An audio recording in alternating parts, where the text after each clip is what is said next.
Hello दोस्तों, नमस्कार। कैसे हो आप? मेरा नाम है कौशिक और आप देख रहे हैं कौशिक आइडिया यूट्यूब चैनल को। दोस्तों, इस वीडियो में मैं आपको जानकारी दूंगा कक्षा 6वीं के गणित विषय के बारे में, तो इस वीडियो को शुरू से लेकर आखिरी तक देखते रहिए।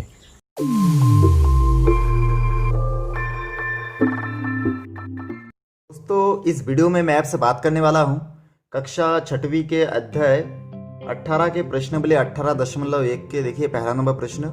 इसमें हम लोग देखेंगे कि कैसे हम लोग किसी चित्र के सममिति के बारे में पता करेंगे।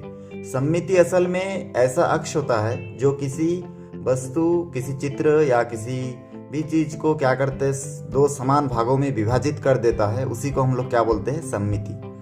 और सममिति अक्ष को हम लोग कैसे इन चित्रों में दर्शा सकते हैं उसके बारे में अभी देखेंगे। तो सबसे पहले देखिए, यहाँ पे पहला प्रश्न जो दिया गया है ये एक वर्ग है, ठीक ना। वर्ग के आमने सामने की भुजा क्या होती है?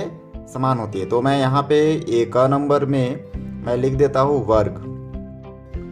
अब इसमें देखिए हमको दो चीज बताना है, ठीक है। मैं इसके नीचे ही लिखते जाऊंगा कि इस वर्ग में कितना सममिति अक्ष बन सकता है। तो चलिए इस वर्ग को मैं इसके बीचों बीच, देखिए जहाँ पे इसका एकदम सेंटर, इसको अगर मैं इस प्रकार से यहाँ से एक लाइन खींचूं तो देखिए इसको दो भाग में बांट रहा है, ठीक ना, ऐसे खींचने से।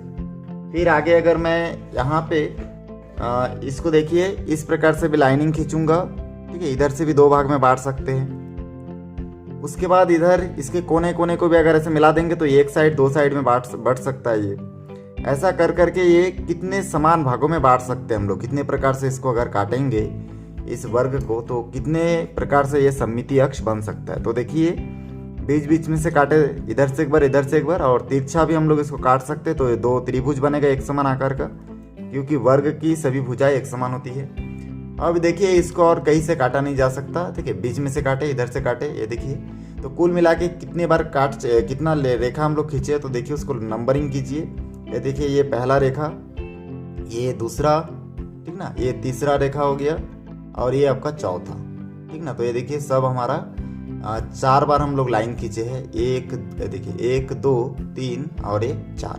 तो इस प्रकार से इसमें जो अक्ष है, ये लाइनिंग को हम लोग क्या बोलते हैं? अक्ष बोलते हैं। तो इसमें अक्षों की संख्या कितना है? तो हम लोग लिखेंगे अक्ष बराबर 4 लिख सकते हैं, ठीक ना। अक्षों की संख्या बराबर हम लोग लिख सकते हैं 4। बहुत आसान है। ऐसे ही इस त्रिभुज को भी हम लोग ऐसे ही देखिए इसका अक्ष कितने प्रकार से हम लोग बना सकते हैं। तो सबसे पहले तो हम लोग यहाँ से बीचों बीच से काट सकते हैं। तो इसको काट दीजिए बीचों बीच से। चलिए ऐसे डॉटेड लाइन से मैं इसको दर्शा रहा हूँ। उसके बाद हम लोग इसको यहाँ से भी बीचों बीच काट सकते हैं, ठीक है। तो इसको भी ऐसे बीचों बीच रख के काटेंगे तो दो समान भाग में बढ़ जाएगा, ऊपर एक भाग और नीचे एक भाग। तो वही बात हमको देखना है कि हम लोग कितने समान बराबर भागों में इसको काट सकते हैं। चलिए मैं काट दिया हूँ। और देखिए यहाँ से भी हम लोग बीचों बीच इसको काट सकते हैं। ऐसे देखिए स्केल रख रहा हूँ मैं, तो देखिए स्केल में जो ढक गया वो भाग और ऊपर का भाग एक ही समान है। तो ऐसा करके हम लोग बीचों बीच इसको काट सकते हैं। ऐसे काटने के बाद हमको देखना है कि और कहीं पे हम लोग काट सकते हैं क्या, तो नहीं काट सकते, ठीक ना। और यहाँ से भी अगर ऐसे काटेंगे तो ये बराबर नहीं होगा, यहाँ से अगर काटेंगे तो इस प्रकार से ये 3 प्रकार से काटा जा सकता है। तो हम लोग यहाँ पे ये देखिए ये जो है समबाहु त्रिभुज है, तो यहाँ पे हम लोग लिख देते हैं समबाहु त्रिभुज। और इसमें अक्षों की संख्या लिखेंगे तो हम लोग इस प्रकार से लिख सकते हैं अक्ष बराबर हम लोग लिखेंगे 3, क्योंकि इसमें 3 ही बार इसको काट सकते हैं। वैसे इसके बाद विषम बाहु त्रिभुज, क्योंकि त्रिभुज 3 प्रकार के होते हैं, समबाहु, विषम बाहु और समद्विबाहु। तो ये देखिए ये विषम बाहु है क्योंकि इसकी सभी भुजा अलग अलग नाप का है। तो इसमें हम लोग देख रहे हैं कि यहाँ से अगर बीचों बीच से हम लोग काटेंगे तो ये हिस्सा अलग दिखेगा। देखिए यहाँ से अगर हम लोग मैं स्केल के रख के बीचों बीच काटूंगा तो ये जो ढका हुआ हिस्सा ये अलग दिख रहा है और ये अलग है, मतलब इनका दोनों का नाप अलग अलग है। इसलिए इस विषम बाहु त्रिभुज में, ठीक है, इसमें एक ख नंबर है और एक ग नंबर। इसमें विषम बाहु त्रिभुज में हम लोग देखिए कोई भी अक्ष हमको प्राप्त नहीं होगा। तो इस प्रकार से हम लोग इसमें अक्षों की संख्या लिख देंगे, ठीक है, अक्ष संख्या लिख देंगे, अक्ष बराबर लिखेंगे 0, क्योंकि इसमें कोई अक्ष हमको प्राप्त नहीं होगा। हम लोग कहीं से भी काटेंगे ये दो समान बराबर भागों में नहीं कट पाएगा, इसलिए ये क्या हो जाएगा आपका, इसमें जो अक्षों की संख्या है वो क्या होगा, 0 होगा और ये सममित नहीं होगा, ठीक है। जबकि बाकी जो 2 है इसमें देखिए पहला दूसरा जिसमें अक्ष निकलता है, ठीक है ना, जिसमें अक्ष होता है वह सममित होता है। तो ये जो पहला क नंबर और ख नंबर है ये दोनों में अक्ष निकला है और ये दोनों सम्मित है, तो ग नंबर सम्मित नहीं है। उसके बाद देखिए ये हम लोग बना के रखे सम पंचभुज, क्योंकि 5 भुजा है, 1 2 3 4 5, तो यहाँ पे लिखेंगे सम पंचभुज। तो सम पंचभुज, ठीक है। ये देखिए सम पंचभुज में ठीक है, इसमें हम लोग इसका नाम दे देते घ, ठीक है, घ नंबर है तो इधर लिख देते हैं। और इसमें देखिए अक्ष लिखेंगे, सबसे पहले अक्ष बना लेते हैं। तो इसको हम लोग बीचों बीच से काटेंगे। देखिए ऐसे स्केल रख के अगर बीचों बीच काटेंगे तो ये दोनों तरफ एक ही जैसा है, ठीक है। उसके बाद और क्या कर सकते हैं इसमें, देखिए यहाँ से हम लोग इस तरफ भी काटेंगे तो ये एक समान दिखेगा, नहीं दिख पाएगा, ठीक है। और इसमें अब क्या कर सकते हैं, देखिए कहाँ कहाँ से काट सकते हैं उसको हमको देखना है, क्योंकि ये है आपका सम पंचभुज। तो इस प्रकार से इसमें देखिए यहाँ से भी हम लोग काट सकते हैं इसको बीचों बीच ऐसे रख के। तो ये देखिए 2 बार हो गया। फिर यहाँ से भी बीचों बीच हम लोग रख के काट सकते हैं इसको। तो ये आपका तीसरा पोर्शन हो गया, ठीक ना। यहाँ से हर एक कोने से आप बराबर बीच बीच में रख के काट सकते हैं। तो ऐसा करके देखिए और एक बचा हुआ है देखिए ये वाला, तो इसको भी हम लोग बीचों बीच ऐसा, ठीक है, इस पॉइंट पे रखेंगे और इस सामने वाले भुजा को बीचों बीच रख के ऐसा करके हम लोग इसको काट देंगे। तो देखिए कितना हुआ इसमें, 1 2 3 4 5, कुल मिला के 5 भुजा हुआ, ठीक है। 5 जितना लाइनिंग है वो पूरे लाइन को आपको काउंट करना है। ये एक साथ एक लाइन हो गया, ये दूसरा लाइन हो गया, तो ऐसा करके इसमें 5 लाइन है, तो अक्षों की संख्या इसमें 5 होगा और ये सम्मित होगा।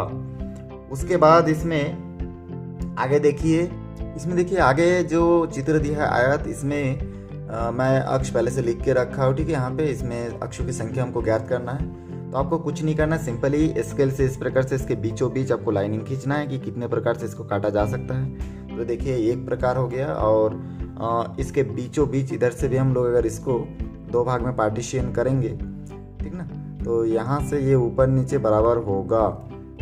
इस प्रकार से देखिए ये 2 भाग में समान भागों में बढ़ जाएगा। तो इस प्रकार से इसमें जो अक्षों की संख्या है ये देखिए आपका 2 होगा, ठीक है। आयत में अक्षों की संख्या 2 होगा।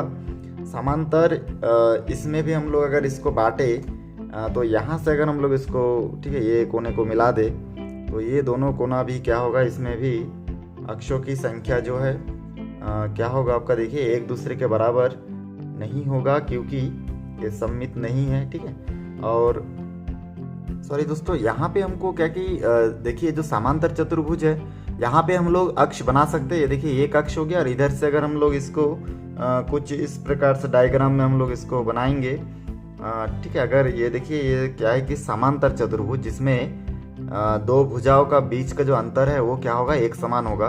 तो इसमें क्या है कि कोई क्योंकि ये और ये भुजा एक समान है और ये दोनों भुजा एक समान है, ठीक है, चारों एक समान नहीं है, इसलिए इसमें कोई अक्ष हमको प्राप्त नहीं होगा। तो इसलिए हम लोग इसको लिख सकते हैं कि इसमें कोई अक्ष नहीं होगा। तो इस प्रकार से ये इसका अक्षों की संख्या इसमें 0 और ये असम्मित होगा, ठीक है।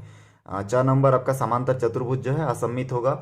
सम चतुर्भुज में क्या होगा कि चारों भुजा इसका समान होगा, जिसके कारण इसमें हम लोग इन कोने कोने को मिलाएंगे तो ये समान भागों में विभाजित होगा, ठीक है। मैं आपको इसके बारे में और विस्तार से नेक्स्ट वीडियो में बताऊंगा।